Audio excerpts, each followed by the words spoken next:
We are officially halfway through the second season of Peacemaker, and that can only mean one thing. I have no f***ing clue what is going to happen in the back half of the season, and I'm so scared. James Gunn has been teasing how insane the last 3 episodes are, to the point where he isn't even letting the press watch them ahead of time. And considering how great the first half of this season has been, albeit a little slow, I can't even begin to imagine what he's cooking up to bring this story to a satisfying conclusion. Actually, that's a huge lie. I imagined so many theories for what's going on in this show, and I'm now going to tell you all of them, and you can't stop me. So everybody on that second Earth is definitely racist, right? I feel like we've all kind of come to that conclusion at the same time. I do really love how they're using the multiverse to tell this deeply depressing character-driven story, but it's way too good to be true, and every episode I keep waiting for the other shoe to drop because they have to be hiding something. Everybody is clearly acting so suspicious as we're being thrown into this universe that is fully developed and we have no clue what's going on in it, but every single time we get to visit this second Earth, it becomes more and more abundantly clear to me that this universe is most certainly racist. I mean, come on, when we spent an entire episode there, you don't see a single person of color. Do you know how hard it must be to shoot in Georgia and not hire a single person of color? There is no way any studio in their right mind would let that happen, unless it is an intentional choice made by James Gunn. Sprinkling all these white people in the background like powdered sugar as our first clue that something isn't right with this universe. And also, genuinely a really interesting way to see who would pick up on something like that. I know what kind of person you are if you didn't notice. It extends much further beyond the background actors though, as we can find more clues in the set dressing, like every single American flag conveniently being rolled up so we can't see the stars, which makes me feel like there's going to be a reveal later on down the line, where Chris gets a look at an American flag that is covered with swastikas. And we can all agree that Peacemaker is only going to realize he's in the Nazi Earth when Adebayo visits it with him, right? She's gonna be there to point out the insane number of red flags that he was viewing through rose-colored glasses. And when that does happen, we need to protect Adebayo at all costs, okay? We can't let them do anything bad to her. I want to see her rip through them all like a lawnmower cutting the grass. But here's the thing. If you look even deeper than that, you can just see a swastika laid out on the table right here. I don't really know what that's supposed to be, maybe like a cup holder or an ashtray, but it doesn't matter because from a top-down view, that's a symbol of hate clear as day. One other thing I haven't seen a lot of people mention that I wanted to point out real quick is this conversation Chris has with his brother and his dad when he first meets them on this Earth. This conversation exists as a way to try and gaslight us into thinking they are normal people. Keith seems like the most chill guy you'd ever meet, while his dad isn't dropping slurs every 10 seconds. But I think there's one interesting detail in this conversation that does hint at them actually being racist. At least his dad, that is. During this drunken conversation, his dad keeps calling imps munchkins, and it feels very targeted that he does not like this race of small beings. Now, maybe I'm reading too much into this, and it's a classic case of everything looking like a nail when I've only got a hammer, but to me, this really feels like classic foreshadowing of this guy not liking people who look different from him. Gunn is going out of his way to pepper in all of this foreshadowing that is pointing us in the direction of this Earth being Earth X. For those who don't know, which I'm assuming is very little of you at this point, Earth X is a universe in the comics where the Nazis won World War II, and it's kind of the worst place imaginable. Everyone is just the absolute worst and most hateful versions of themselves. The Arrowverse did a fun crossover covering this universe, which was great to watch because it's always satisfying to see a Nazi get their ass kicked. It also heavily builds off the themes of Season 1 in a fascinating way, as a large reason for why Chris turned out the way he is and has to suffer with all this trauma is that his dad was extremely racist. He did everything he could to push this flawed ideology onto Peacemaker, and it really messed him up. So I think that the idea of placing him in a universe where white supremacy is the dominant ideology is fascinating because obviously he's not going to pick up on that kind of thing and to just focus on the selfish positives of this situation. I know I'm hardly the first person to bring up this Earth X theory as it's basically everywhere you look nowadays, but I wanted to put my own spin on it because I have a few predictions I haven't seen anyone else make and I need to get them out of my system, okay? If I don't say my theories out loud, I will explode.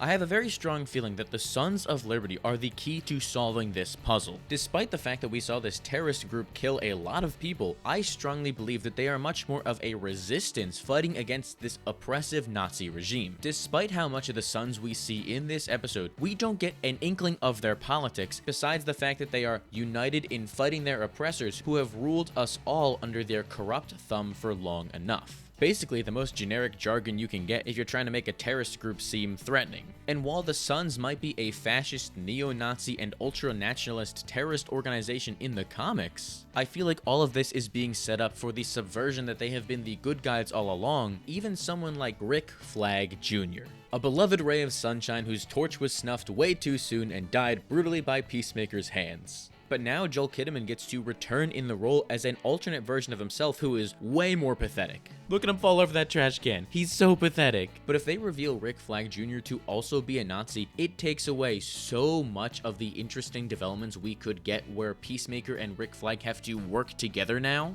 I don't need to see Peacemaker kill him again. I already know exactly what that looks like and the effects it had on him. I think the much more compelling scenario is that Rick Flag is working undercover in Argus on behalf of the Sons of Liberty. He might be a feeble little guy now, but I really love the approach of having him infiltrate Argus to try and take this wretched government down from within. The only way for Chris to actually move on from killing Rick Flag and start to heal that trauma is if they are forced to work together. He can right the wrongs of what he did in that other universe by going out of his way to help Flag in this terrible situation, maybe even going as far as to reunite him with his dad in their universe. Admittedly, this theory isn't really based on any evidence we have in the show, but sometimes I just gotta say what I think the most interesting thing they could do is and make a bold prediction like that. And trust me, there is nothing more interesting that I would love to see than Peacemaker and Rick Flag working together. Who knows, maybe this is where Peacemaker finally says what a joke he is and wears Rick Flag's shirt in his honor. That tweet haunts me at night, by the way. I can't look at this show the same after it. What was he cooking?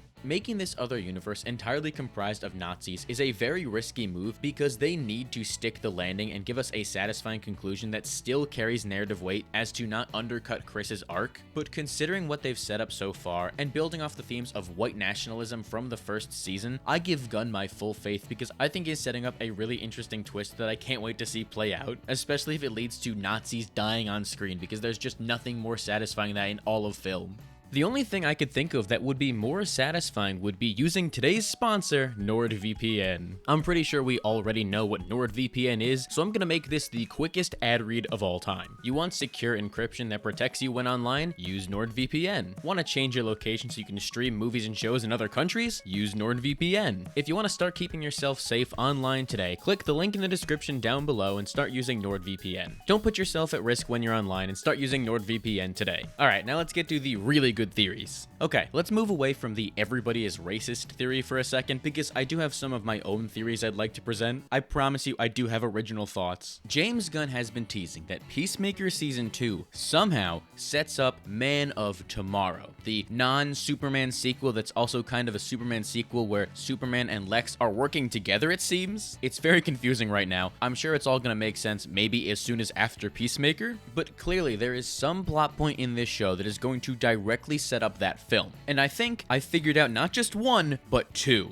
My first theory is that Lex Luthor will appear in Peacemaker Season 2. No, I didn't put him in the thumbnail to imply he's some skinhead racist. Although, considering how he talks about Superman, Piece of shit alien! It's not too far off. Almost 4 months ago, James Gunn teased that Peacemaker Season 2 is going to include a bunch of other characters in the DCU and one really big cameo near the end of the show. While I feel like the obvious answer might be Superman considering that they filmed at the exact same time, and we even have this picture of Peacemaker and Superman together, which could mean nothing, he needs a reason to appear in the show. And that's because I think Lex Luthor is going to have a surprisingly big role to play in the back half of this season. And I actually have proof that can back it up. Argus has acted as the antagonist for this season, with Rick Flag Sr. leading the charge against Peacemaker as he tries to avenge the brutal murder of his son. The reason they were able to justify this attack in the first place is because Peacemaker was using the quantum unfolding storage chamber, and after the Luthor incident in Metropolis, that kind of technology has been declared way too dangerous and they have the legal obligation to shut him down. The only problem is that Peacemaker has constantly outsmarted them at every single turn, which is incredibly embarrassing, honestly.